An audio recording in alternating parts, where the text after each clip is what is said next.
Hola chicos, bienvenidos a su canal Mundo Virtual Jurídico.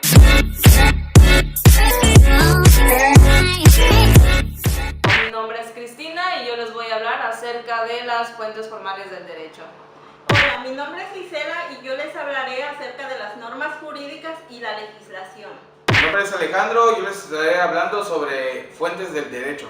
Hola, mi nombre es David y yo les estaré hablando sobre derecho romano. El tema de hoy es normas jurídicas, sus características y tipos de normas. El derecho está apoyado por un conjunto de normas para regular y aplicar una determinada situación prevista por la ley. Pero ¿alguna vez se han preguntado qué son las normas? Las normas es un mandato que tiene como objetivo dirigir el comportamiento de la sociedad. Estas normas tienen características que las diferencian de las demás, mismas que le dan el carácter jurídico, y estas características son bilaterales, coercivas, heterónomas y externas. Las normas jurídicas son bilaterales porque una obligación jurídica está a cargo de una determinada persona, que trae aparejado un derecho a favor de otra persona para exigir el cumplimiento de la misma. Un ejemplo de una norma bilateral es cuando el arrendador paga su renta al arrendatario para poder usufructar un bien, ya puede ser un bien mueble o inmueble. Las normas son coercibles porque si no son cumplidas voluntariamente por los obligados, puede el Estado exigir su cumplimiento incluso por la fuerza pública. Un ejemplo de esto puede ser la falta de pago de la pensión alimenticia. Es decir, esto provoca que el acreedor demande el cumplimiento. Las normas son heterónomas porque el creador de la norma es de un ente distinto del destinatario de la misma y esta le obliga aun cuando no sea reconocida por dicho destinatario. Ejemplo, las normas contenidas en un contrato laboral son impuestas solamente por el patrón. Las normas son exteriores porque exigen una conducta fundamental externa. Sin embargo, también es cierto que en muchos casos atribuyen consecuencias jurídicas a los aspectos del comportamiento individual. Un ejemplo de esto es un presidiario que goza de libertad condicional. La norma es solo la especie y los tipos de normas son sus géneros, es decir, de la norma nacen tipos de normas. Algunos tipos son normas sociales, normas morales, normas jurídico-generales y normas jurídico-individuales. Las normas mencionadas anteriormente nos permiten desarrollar una vida social más amena y cordial, o bien a conducirnos conforme a ciertas reglas establecidas para circunstancias y momentos determinados. La sanción por no respetar estas reglas es lo que caracteriza estas normas. Son reglas de conducta exterior, incoercibles, heterónomas y unilaterales. Hola, mi nombre es Alejandro. Yo les estaré hablando sobre las fuentes del derecho, que son reales, históricas y formales. Las reales son hechos y acontecimientos. Un ejemplo, la revolución, que a consecuencia de la revolución se crean las normas o leyes. La siguiente son las históricas, que son documentos antiguos. Un ejemplo de los documentos antiguos puede ser las 12 tablas o el Código Hammurabi. Y las formales son la doctrina, jurisprudencia, costumbre, principios generales del derecho y la legislación. La costumbre es un acontecimiento que se da de forma repetitiva y con el tiempo se hace obligatoria. La doctrina es la opinión de las personas expertas en las leyes. La jurisprudencia se da cuando hay laguna en la aplicación de la ley. Tiene que existir 5 resoluciones a favor y ninguna en contra para que pueda haber jurisprudencia. Principios generales del derecho, aunque no están establecidos como normas, nos ayudan a la aplicación de la ley cuando existe laguna en ella.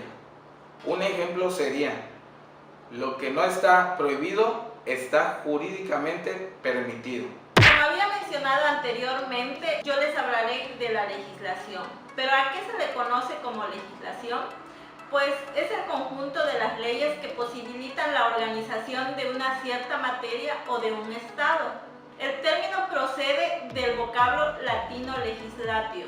La legislación, por lo tanto, es el cuerpo de las reglas que permiten ordenar la vida de un territorio. Se trata del ordenamiento jurídico que establece cuáles son las acciones o conductas prohibidas y cuáles son aquellas que se encuentran permitidas o que resultan obligatorias en determinadas circunstancias. Las leyes son redactadas y aprobadas por las autoridades competentes.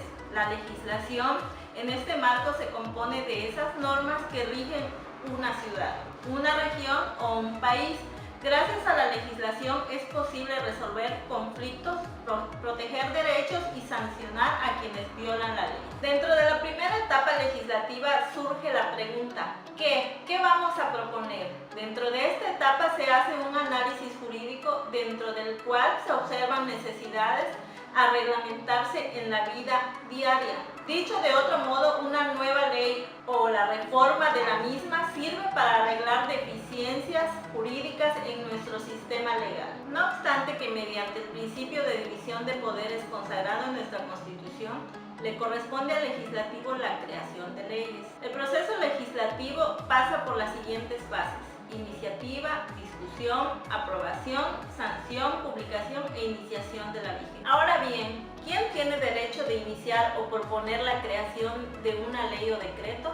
El artículo 71 de nuestra Carta Magna establece que son el presidente de la República, los diputados y senadores federales, la legislatura de los estados, también llamados diputados locales, a los ciudadanos en un número equivalente por lo menos al 0.13% de la lista nominal de electores en términos que establecen las leyes. Pero ¿dónde se presenta esta iniciativa de ley? Como primer paso mencionaremos que la iniciativa de ley se presenta ante el Congreso de la Unión. La formación de las leyes puede comenzarse indistintamente en cualquiera de las dos cámaras, diputados o senadores, con excepción de los proyectos que versen sobre empréstitos, contribuciones, impuestos o sobre reclutamiento de tropas, todas las cuales deberán discutirse primero en la Cámara de Diputados. El proyecto de ley puede sufrir modificaciones o bien puede ser rechazado. Como siguiente paso viene la discusión. Las cámaras deliberan acerca de las iniciativas para determinar si son o no aprobadas. A la cámara donde inicialmente se discute un proyecto de ley se le llama cámara de origen. A la otra se le denomina revisor. Y como paso número 3 viene la aprobación. Es necesario que se acepte el proyecto de la ley por las cámaras. Aprobado un proyecto en la cámara de origen, pasará a la discusión a la otra. Si ésta la aprobara, se remitiría al Ejecutivo para que lo acepte o lo rechace. Si algún proyecto fue rechazado en su totalidad por la revisora, pasará de nuevo a la de origen, con las observaciones que se le hicieron.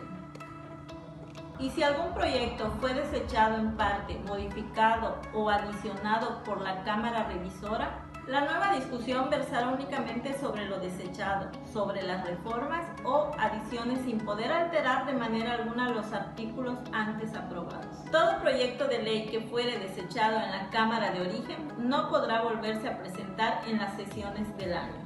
Como cuarto paso viene la sanción. Aprobado un proyecto de ley por el Congreso, pasará al Ejecutivo para que haga las observaciones que estime convenientes. Se denomina sanción a la aceptación de un proyecto hecho por el Poder Ejecutivo, es decir, el Presidente de la República. La facultad que tiene el Ejecutivo de hacer observaciones a los proyectos de ley se le llama derecho de veto. Como paso número 5 viene la publicación. Las leyes, para que surtan sus efectos, tienen que ser dadas a conocer a quienes deben cumplirlas. No basta la aprobación de las cámaras y del Presidente de la República, sino que es necesario e indispensable que sea conocido por todos los habitantes del país. Para tal efecto es necesario que se publiquen en el Diario Oficial del Estado, llamado Diario Oficial de la Federación, después del cual se considera conocido por todos. Y como paso 6 Iniciación de vigencia. Es cuando entra en vigor una ley con toda su fuerza obligatoria. Las leyes, reglamentos, circulares o cualquier otra disposición de observancia general obligan y surten efectos 3 días después de su publicación oficial. El tiempo que existe entre el momento de la publicación de la ley y aquel en que comienza su vigencia se denomina vocatio legis. El sistema sincrónico consiste en que si la ley, reglamento, circular o disposición de observancia general fija el día en que se debe comenzar a regir, obliga desde ese día con tal de que su publicación haya sido anterior. Después de haber concluido con la información acerca de la legislación, ahora les voy a brindar la información acerca de la Constitución. Bien, la Constitución se divide en 6 partes, de las cuales existen 2 más importantes, que es la dogmática y la orgánica, en donde en la dogmática podemos encontrar las primeras 29, como lo son los derechos humanos, en la cual podemos encontrar el artículo número 3, que dice que todos tenemos derecho a la educación.